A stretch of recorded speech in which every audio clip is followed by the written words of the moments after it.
Todo levantamiento espontáneo es caótico. En los levantamientos se sabe contra qué se lucha o por qué se protesta, pero casi nunca se conoce cuáles son los objetivos que se perseguirán una vez acabado con el enemigo. Tras el motín de los cipayos en India y la toma de Delhi, el caos, la violencia y el saqueo camparon a sus anchas en la capital del renacido imperio mogol. Un caos y una violencia que ni los propios líderes mogoles pudieron parar. Un caos y una violencia que a ojos de los ingleses debía pagarse con la misma moneda ante la alta traición cometida por sus antiguos soldados. La sangre se pagaría con sangre, el fuego con fuego. La guerra por la India había comenzado.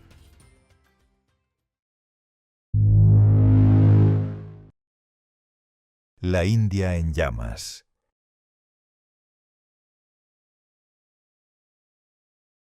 A las 4 en punto de la tarde del día del estallido del levantamiento, los dos operadores telegráficos de Charles Todd, Brandis y Pilkington, cerraron su oficina y huyeron para ponerse a salvo. No obstante, antes de hacerlo, teclearon 2 mensajes de socorro en código Morse y los enviaron al comandante en jefe y a los acuartelamientos del Punjab y la frontera. El primero, enviado en algún momento alrededor del mediodía, era el más extenso de los dos. El acuartelamiento en estado de sitio. Amotinados del tercer regimiento de caballería ligera de Meerut, en un número desconocido, han cortado la comunicación con Meerut y tomado el puente de los barcos. El segundo se envió justo antes de que los operadores salieran huyendo. Tenemos que dejar la oficina. Los cipayos de Meerut han incendiado todos los bungalows. Creemos que el señor C. Todd ha muerto. Los mensajes llegaron a Ambala y en pocas horas ya se habían reenviado a Lahore, Peshawar y Simla. El comandante en jefe, el general George Anson, recibió el mensaje el jueves por la mañana, mientras desayunaba. Anson, que llevaba más de 40 años apartado del servicio activo, no pareció darse cuenta de la gravedad de lo que estaba ocurriendo, al igual que antes había subestimado la importancia de los cartuchos engrasados. A la tarde siguiente, uno de sus asesores, el coronel Keith Young, registraba en su diario: parece desdeñar todo el asunto. Veremos qué pasa. Cuando Anson llegó por fin a Ambala el día 15, 4 días después, se descubrió que los problemas logísticos hacían que sus fuerzas no pudieran avanzar más. Ahora no podían encontrarse contratistas para que los 3 regimientos europeos que se habían reunido en Ambala pudieran avanzar ni un paso más hacia su destino. Y lo que era aún peor, Anson había rehusado prestar atención a las advertencias de su personal de desarmar de inmediato a los claramente desafectos regimientos cipayos estacionados en Ambala, lo cual tuvo como consecuencia que poco después estos también se amotinaran y marcharan hacia Delhi. El joven alférez Fred Roberts escribió: «Oh, madre querida, no creerías que los ingleses pudieran ser capaces del grado de imbecilidad que han mostrado casi en todo momento durante esta crisis. Es del todo ridículo, un ejército que se desmorona de esta manera». Pero la culpa no era solo de Anson. Similares problemas logísticos habían estado detrás del fracaso de los regimientos europeos de Meerut a la hora de perseguir a los amotinados de Delhi. Durante 10 días, las tropas de Ambala se encontraron aisladas e inmovilizadas en medio del terrible calor de las colinas. Entretanto, el cólera fue abriéndose paso con lentitud, llegando a desencadenar una epidemia. No sería hasta la noche del 24 de mayo, nada menos que 13 días después del estallido, cuando Anson y su fuerza de campo al fin se pusieron en marcha hacia la capital mogola desde Ambala. Para entonces, y debido en parte a la ausencia de cualquier respuesta eficaz por parte de los británicos, los motines se habían extendido entre los regimientos cipayos estacionados por todo el noroeste de la India. Según el mapa, los brotes de rebelión parecían propagarse en círculos concéntricos desde Delhi. El emperador, Bahadur Shah II, y su renacido imperio mogol actuaban ahora como núcleo de las más dispares esperanzas y aspiraciones de los muchos individuos y grupos desafectos, tanto musulmanes como hindúes del norte de la India. Por fortuna para los británicos, no todos sus comandantes actuaron con la misma lentitud e ineficacia que Anson. En Lahore, la sede del comisario jefe del Punjab, el enérgico Sir John Lawrence, 4 regimientos desafectos fueron rápidamente desarmados en la mañana del 13 de mayo, mientras 12 cañones preparados y cargados por artilleros británicos apuntaban hacia ellos. La noche anterior se había celebrado un baile del regimiento conforme a lo previsto, para no levantar las sospechas de los cipayos. Entretanto, al noroeste de Peshawar, 2 de los oficiales más militantemente evangélicos de la India, Herbert Edwards y John Nicholson, se reunieron para debatir la estrategia tan pronto como llegaron los telegramas de Delhi. Su solución consistía en formar una poderosa columna móvil de tropas, sobre todo irregulares, capaz de intimidar y aterrorizar al Punjab para conducirle a la sumisión. Nicholson tenía otras ideas, más sanguinarias. Proponía formar conjuntamente un cuerpo de policía para despellejar vivos, empalar o quemar a los asesinos de las mujeres y niños británicos de Delhi. La idea de limitarse a ahorcar a los perpetradores de tales atrocidades resulta inconcebible. Yo, si pudiera evitarlo, no permitiré que simplemente se ahorque a los desalmados de esta calaña. De Nicholson, un taciturno y reservado protestante del Ulster, se decía que mientras era comisario del distrito de Rawalpindi, había decapitado en persona al jefe de una banda de ladrones local y que luego había colocado la cabeza de aquel hombre sobre su mesa de escritorio como recuerdo. Era, además, hombre de pocas palabras.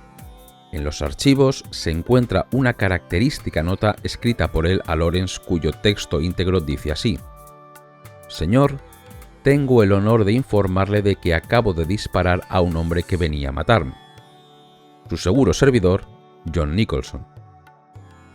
Mientras los Anson y los Wilson vacilaban y perdían el tiempo, Nicholson comenzó de inmediato a organizar marchas y contramarchas, a desarmar regimientos de cipayos, a sofocar motines y a colgar luego a sus líderes.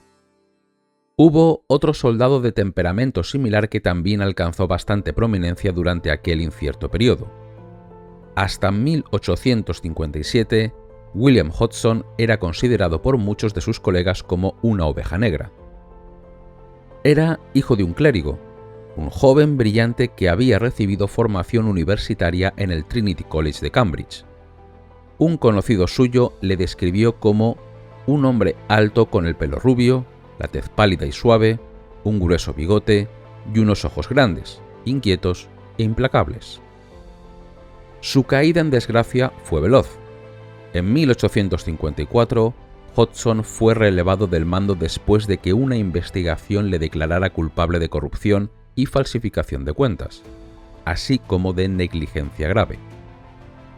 En el momento de producirse el levantamiento, Hodgson seguía presionando para que se llevase a cabo una investigación pública que le exonerara de todas las acusaciones. Pero, como en el caso de Nicholson, su energía, crueldad y absoluta confianza en sí mismo llamaron enseguida la atención del comandante en jefe, y en poco tiempo se convirtió en la estrella del equipo de Anson. 5 días después del estallido, fue nombrado viceintendente general y se le permitió reclutar un pequeño ejército de caballería irregular Sikh. Uno de los primeros deberes de Hodgson consistió en atravesar los turbulentos campos de Meerut y restablecer la comunicación con los regimientos que se encontraban varados allí. Hodgson lo consiguió a una velocidad notable, saliendo a las 9 de la noche del 21 de mayo y llegando a Meerut al amanecer del día siguiente. Tras dormir tan solo 2 horas, emprendió directamente el regreso a Karnal. El día 23 alcanzó a Anson en Ambala, tras recorrer 400 kilómetros en 2 días, en época de plena canícula. Al igual que Nicholson, Hodgson no tardó en ganarse la fama de no andarse con miramientos legales, en especial con los cipayos amotinados que capturaba. «Nunca dejo que mis hombres tomen prisioneros», explicaba. sino que les digo que los disparen de inmediato. De forma menos espectacular, pero en última instancia más significativa, Hodgson demostró ser un jefe de inteligencia de una eficacia sin límites. Sabía hasta lo que los rebeldes tomaban para cenar, apuntaba admirado uno de sus oficiales. Durante la marcha a Delhi, reclutó como primer ayudante a un malvi tuerto llamado Rajab Ali, el cual estableció una extensa red de espías e informadores, entre los que se incluían desde banqueros hindúes y aristócratas mogoles anglófilos hasta exfuncionarios británicos. El centro de la red de espionaje de Hodgson en la ciudad era el corpulento secretario de la residencia, Jiwan Lal, quien, a pesar de pasar el tiempo confinado en la oscuridad de su habitación subterránea, pronto se convirtió en el agente más importante de la inteligencia británica dentro de los muros de la ciudad. Cada día enviaba a 2 brahmanes y 2 jats a obtener noticias de las andanzas de los rebeldes en todas partes, en el fuerte, en las puertas de la ciudad, etc., y tomaba nota de todo para informar a mis amos. Miles de notas de estos espías, muchas de las cuales se enviaban fuera de la ciudad a través de una red de mensajeros disfrazados, todavía se conservan en los archivos nacionales de India. Dichas notas tratan desde extensos y detallados análisis de las posiciones rebeldes hasta los problemas de los insurgentes. Incluyen muchos pequeños fragmentos de papeles destinados a ir cosidos dentro de los zapatos o la ropa, escritos con una letra microscópica en los que se advertía de ataques inminentes. En los meses venideros, la mera cantidad de información que los británicos obtuvieron de la ciudad y la carencia de ella en el bando rebelde fueron factores bastante determinantes a la hora de decidir el resultado de la lucha por Delhi. La tarde del 12 de mayo, Zafar había organizado una procesión. Las procesiones alrededor de Delhi habían constituido siempre una de las formas favoritas y más efectivas de Zafar para proclamar y reafirmar su soberanía. El día anterior, las calles de Delhi estaban vacías salvo por las bandas de saqueadores. Grandes áreas de la ciudad seguían todavía ardiendo por los incendios comenzados el día anterior.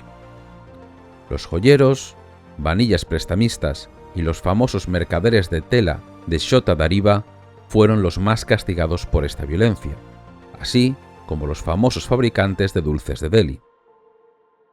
De vez en cuando, la multitud encontraba alguno de los pocos grupos de supervivientes cristianos y los arrastraba desde su escondite al Kotual, donde se les despachaba de forma puntual. Aparte del ataque a los cristianos, era sorprendentemente escaso el espíritu patriótico o nacionalista evidenciado en la violencia que continuó durante varias semanas después del estallido. A juzgar por las peticiones que le llovían al rey, los más afectados fueron los ciudadanos corrientes de Delhi, que ni siquiera contaban con la relativa protección de las verjas o los altos muros de los javelis. Una de las delegaciones más numerosas que fue a suplicar protección a Zafar durante los primeros días del levantamiento procedía del barrio occidental de Paharganj. El lenguaje que utilizaron ante el emperador recurría abundantemente a los viejos títulos mogoles, pero la petición prestada manifestaba la realidad de la absoluta impotencia de su régimen. Con la esperanza de poner fin al saqueo y devolver la ciudad a la normalidad, Zafar llamó a palacio a algunos de los miembros más destacados de su corte. Les recibió sentado en un trono de plata que llevaba guardado desde que en 1842 el gobernador general suspendiera la ceremonia de entrega de Nars. Ante las escasas opciones posibles, la corte decidió que el emperador debía salir montado a lomos de un elefante por la desierta y saqueada ciudad, aún humeante, en un intento por llevar la paz a las calles. A golpe de tambor, fue leyéndose por los bazares la proclamación real de que el país había vuelto a ponerse en manos del rey, que los saqueos debían cesar de inmediato y que las tiendas debían volver a la actividad. Tanto la salida de Zafar de palacio como su regreso fueron saludados con sendas salvas de 21 cañonazos.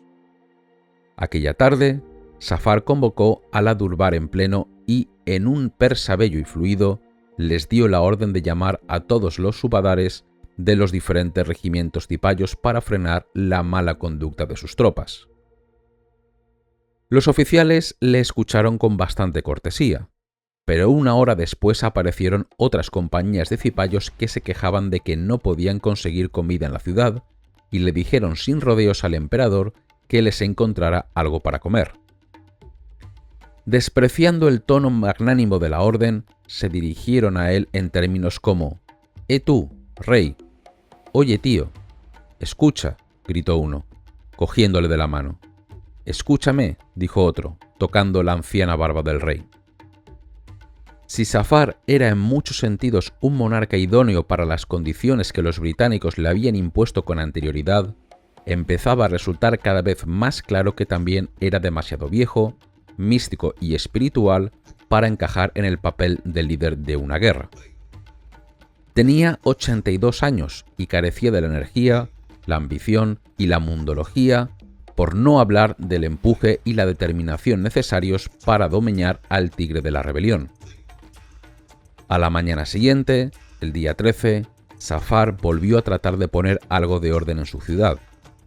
Mientras supervisaba los daños cometidos el día anterior, se dio cuenta de la urgente necesidad de apagar los numerosos fuegos que aún seguían ardiendo. Fue Zahir Delabi quien se ofreció a ir al Kotwal y tratar de reunir la mano de obra necesaria. Pensé que si, Dios no lo quisiera, la pólvora que quedaba se prendía, la ciudad entera ardería en llamas, escribió Zahir más adelante. El Kotwal envió 200 o 300 aguadores y él mismo vino también a ayudar. Juntos apagamos los incendios que seguían activos. Zahir explica cómo cada día llegaban 300 o 400 cipayos más para unirse a los hombres congregados en Delhi, hasta llegar a sumar unos 7 u 8.000. Vivían a todo lujo, bebían montones de bhang, comían los mejores dulces y por la noche dormían apaciblemente. Tenían Delhi bajo control y hacían lo que les daba la gana. No había nadie a quien pudiéramos recurrir. Contra este telón de fondo de descontrolada anarquía, la corte mogola, a pesar de su debilidad, asumió una centralidad e importancia política de las que llevaba careciendo un siglo. Las audiencias diarias volvieron a reanudarse por primera vez desde que los persas saquearon la ciudad en 1739, y el emperador, Bahadur Shah II, fue de nuevo saludado en todo el Indostán como todopoderoso rey de reyes.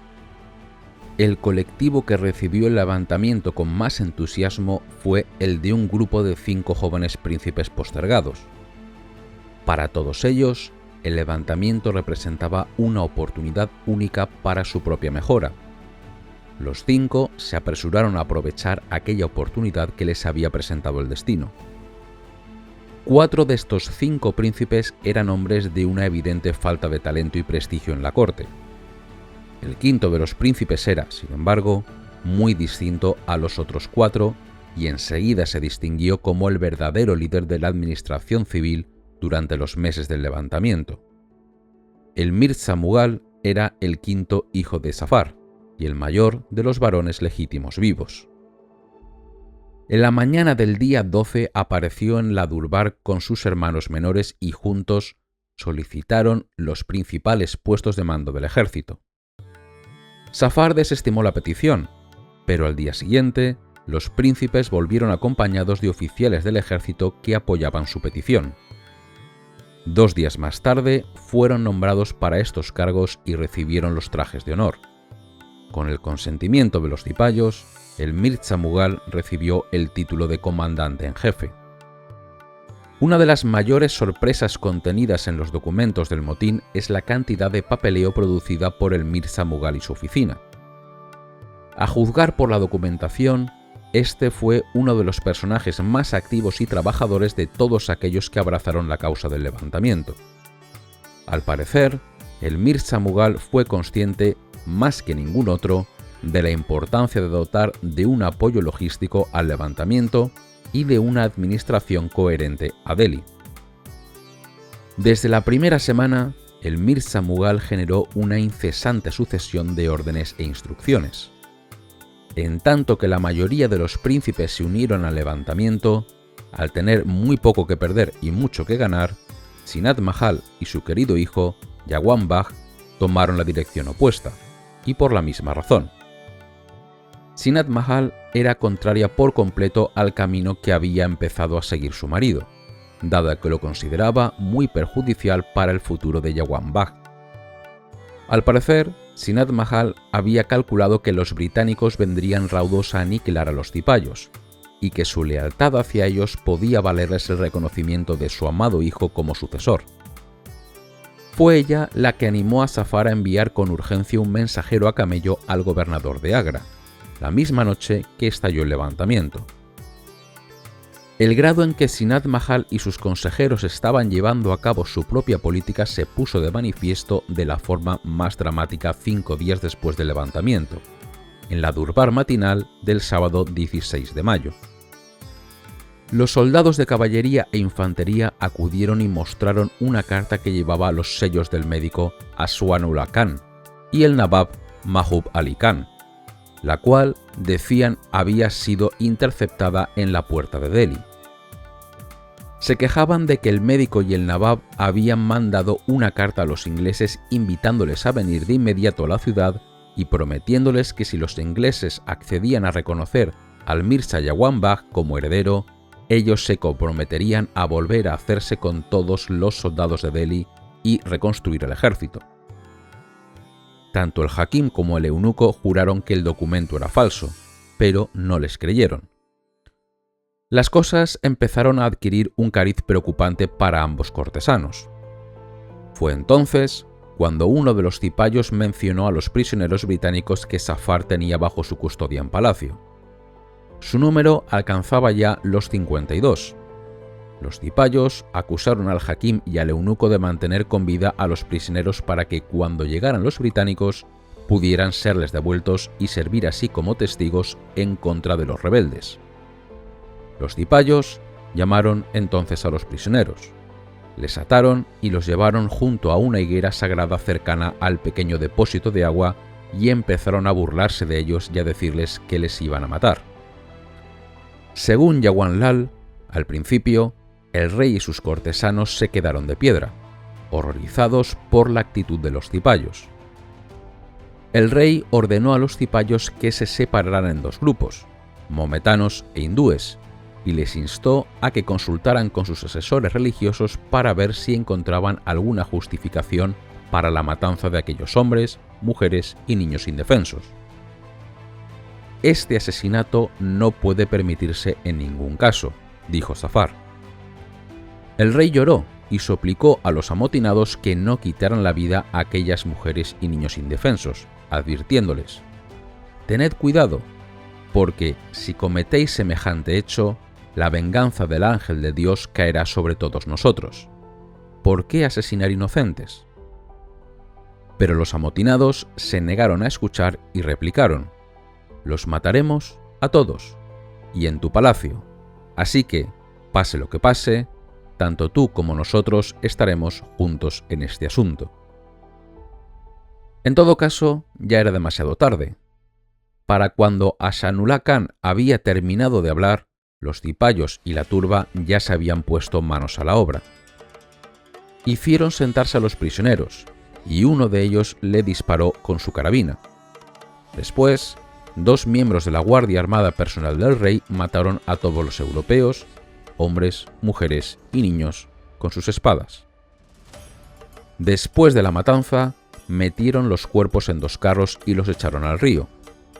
El suceso provocó una gran conmoción entre los hindúes de toda la ciudad, que dijeron que los purvias que habían cometido aquella abyecta y atroz crueldad jamás conseguirían vencer a los británicos. Para Zafar, la masacre marcó un punto de inflexión. Los cipayos tenían bastante razón en que los británicos nunca perdonarían la matanza de aquellos inocentes, y el fracaso de Zafar a la hora de tratar de evitarlo resultó tan fatídico para él y su dinastía como para ellos.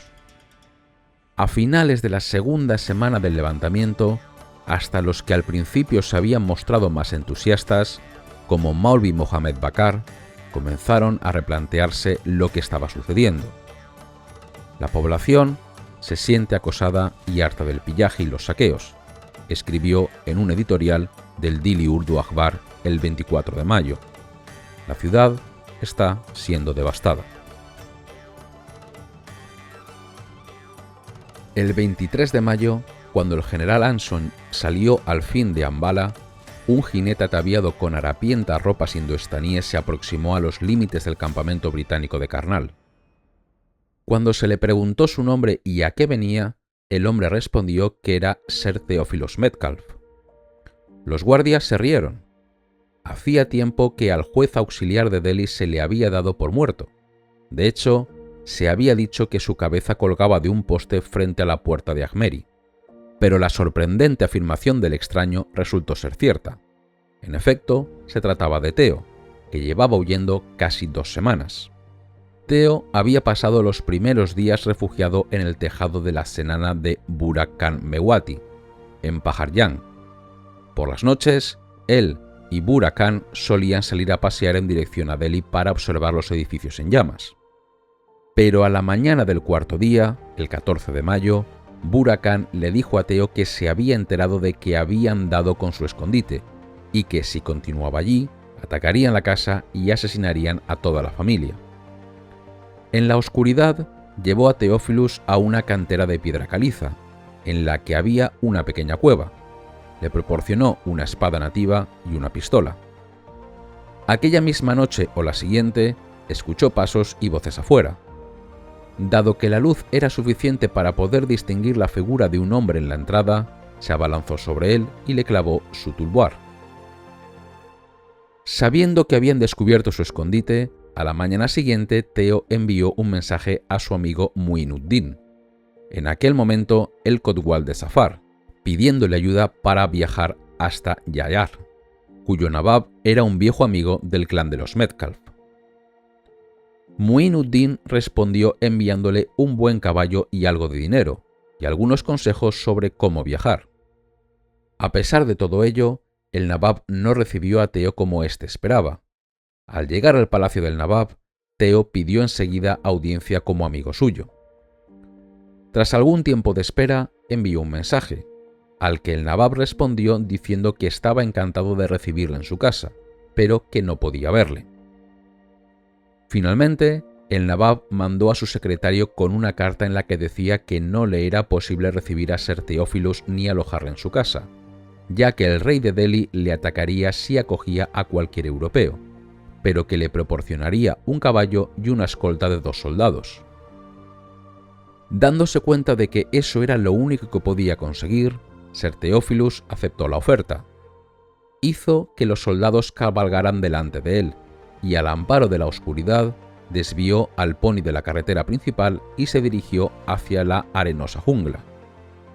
Su pony no tardó en sucumbir a la fatiga y tuvo que seguir el camino andando, de día y de noche, durmiendo en la jungla, comiendo chupatíes y bebiendo la leche que le daban los lugareños. Una vez en Jhansi, Theo fue directamente a la mansión de otro amigo de la familia, Ali Skinner, el mayor de los hijos que quedaban del coronel James Skinner. No obstante, Theo solo permaneció una noche con los Skinner. Tan pronto como se enteró por Ali de que el general Anson iba de camino a Karnal, pidió prestado un caballo y salió al amanecer, cabalgando sin detenerse hasta llegar al campamento británico. Todo aquel calvario por el que había pasado tenía a Theo exhausto y amargado, al borde de una crisis nerviosa. Sus amigos y colegas pronto empezaron a preocuparse al comprobar que la expresión iracunda, nerviosa y angustiada que mostraba la mirada de Theo cuando llegó a Karnal no desaparecería nunca de su rostro. Entretanto, él se había propuesto desquitarse y asegurarse de que todos aquellos que le habían negado ayuda o habían asesinado a sus amigos acabaran recibiendo el castigo que a sus ojos merecían, ya fuera por medios legales o ilegales. La petición de Theo para unirse a las fuerzas fue debidamente cumplida, pero, como los acontecimientos posteriores iban a demostrar, habría sido mucho mejor para todos que la hubieran rechazado.